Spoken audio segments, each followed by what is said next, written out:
Now it's time for your host, Reginald Fastidious III. No, stop. Reginald is not coming back today because of that ridiculous stunt he pulled. He is now in time out. I'll be back! Anyway, it's me, Mr. Dusty, which is what the video is called anyway.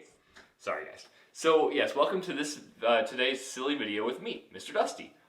Today's silly video is going to take kind of a serious turn a little bit because yesterday you heard the story of the Prodigal Son, right? And this is an awesome story about God's forgiveness. It's really cool to see God's forgiveness in the place of a father because he's our father too. So this video, I'm going to show it to you really quick, and it's just going to be kind of like a first-person narrative of what the prodigal son must have felt. It'll be the story of the prodigal son through the son's eyes.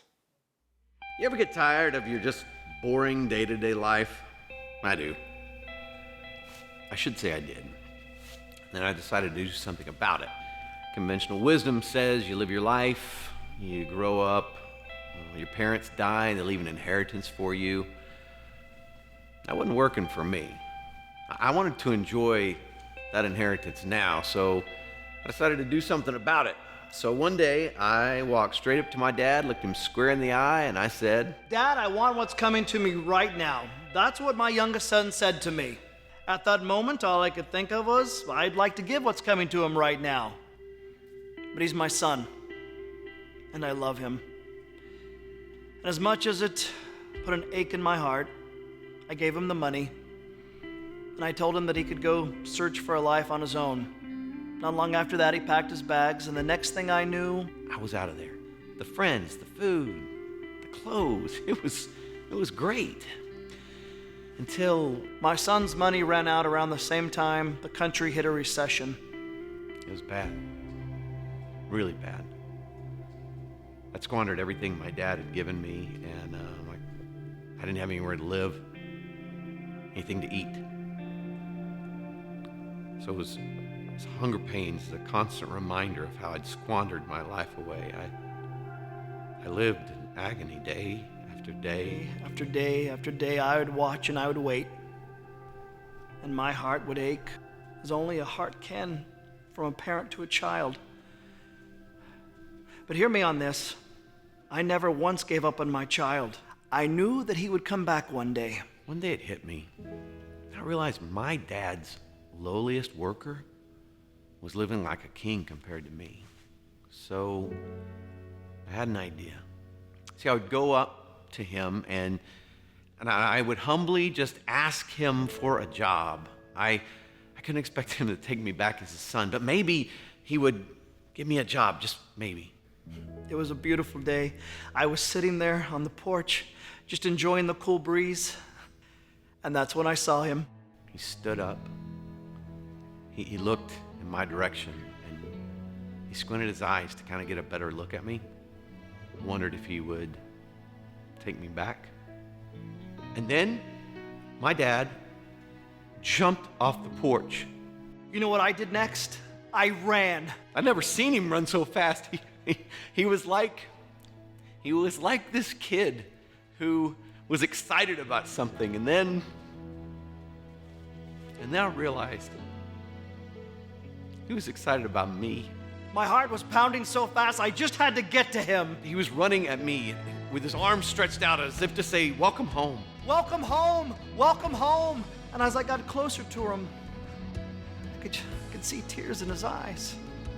My dad was crying. Tears of joy.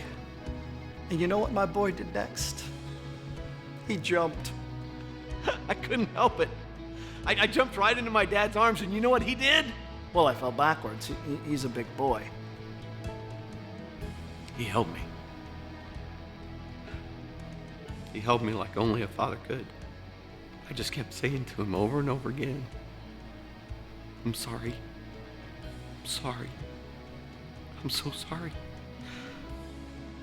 I don't deserve to be called your son." My son is home. Get him some clean clothes. Get him some shoes for his feet. Let's prepare a meal. No. Let's prepare a feast. For my son will no longer live as an orphan.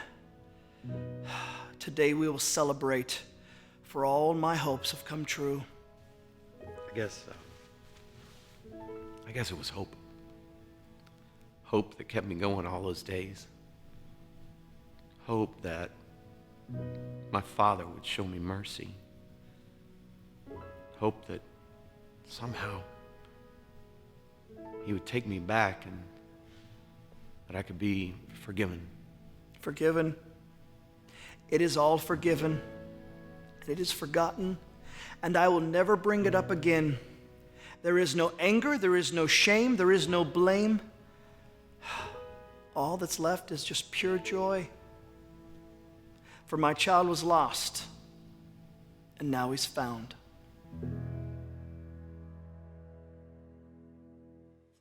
Alright, so I hope you guys enjoyed that video of the Prodigal Son brought to us by the Skit Guys. Really cool channel, you can check them out whenever you can.